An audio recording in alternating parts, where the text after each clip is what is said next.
Masechet Kiddushin résumé du Daf Ain Dalet. La Gemara dit 3 personnes peuvent témoigner sur un enfant qu'il est le premier-né, qu'il est Bechor. Les 3 personnes sont la sage-femme, elle peut témoigner sur place, sur le coup, lui est le premier, lui est le deuxième. La mère, la maman peut témoigner jusqu'à 7 jours. Le père peut toujours témoigner sur son enfant qu'il est Bechor. Est-ce qu'un homme peut dire sur son enfant qu'il est Pasoul? C'est une marloquette dans la Braïta. Selon Rabbi Yehuda, oui. Selon Chachamim, non. On a vu encore dans la Mishnah, Abba Shaul disait d'un enfant Shtuki, il l'appelait le Bdouki. On rappelle, Shtuki, c'est un enfant, on ne connaît pas son père. On ne sait pas s'il est Kasher ou Mamzer. Abba Shaul, il l'appelait Bdouki. Qu'est-ce que ça veut dire Bdouki? La Gemara dit, ça veut dire on questionne sa mère. On peut questionner la maman en lui demandant, est-ce que cet enfant-là, il est Kasher ou il est Pasoul? Si elle dit que c'est un enfant Kasher, alors on peut la croire. Et la Gemara dit, nous avons ici un chidouche de Abba Shaul. Alors que Rabban Gamiel nous a déjà appris qu'on peut croire une femme de dire qu'elle a eu des rapports avec un homme kasher et qu'elle n'est pas psoula la keuna. Mieux que ça, il y a un avis qui pense que selon Rabban Gamliel, la mère peut témoigner même sur sa fille qu'elle est kshira la keuna.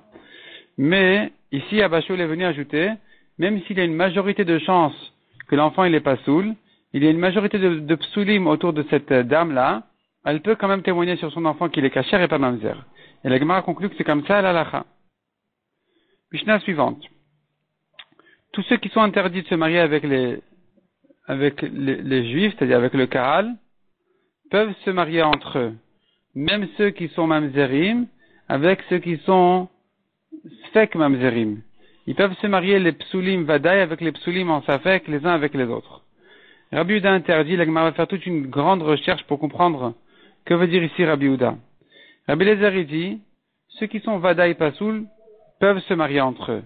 Mais dès qu'il y a un côté safek, ou les deux, alors ils ne peuvent pas se marier entre eux parce que je crains qu'un il est kasher et l'autre il est pasoul. Et la Mishnah conclut quels sont les sfekot, shtuki asoufi.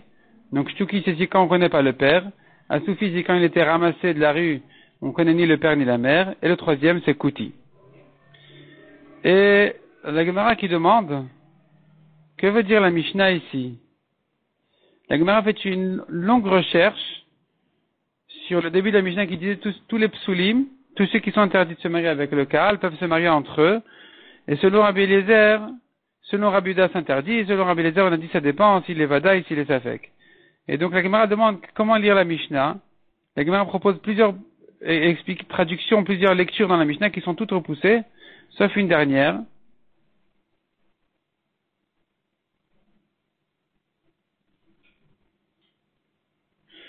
La Gemara propose de dire que notre Mishnah, d'abord, elle propose de lire simplement ceux qui sont interdits peuvent se marier les uns avec les autres. La Gemara dit, mais ça on a déjà vu dans la Mishnah précédente. Il y a encore d'autres problèmes. La Gemara dit, non, peut-être que notre Mishnah vient faire allusion à un guerre qui peut se marier avec une mamzeret. Et que selon Rabbi Yehuda, c'est interdit. La Gemara repousse. Ça aussi, on ne parle pas dans la Mishnah de guerre. La Gemara propose encore une explication de dire, ceux qui sont interdits aux Kohanim peuvent se marier avec les mamzerim. La Gemara dit ça ne tient pas non plus, en faisant allusion à une convertie qui est interdite à un Kohen et qui peut se marier avec un mamzer. La Gemara dit ça aussi, ça ne marche pas dans la Mishnah. Et la Gemara continue à proposer encore autre chose, de dire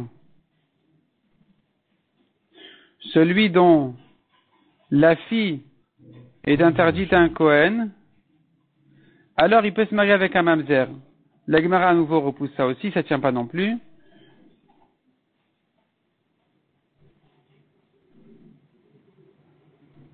La Gemara dit peut-être qu'ils sont en discussion.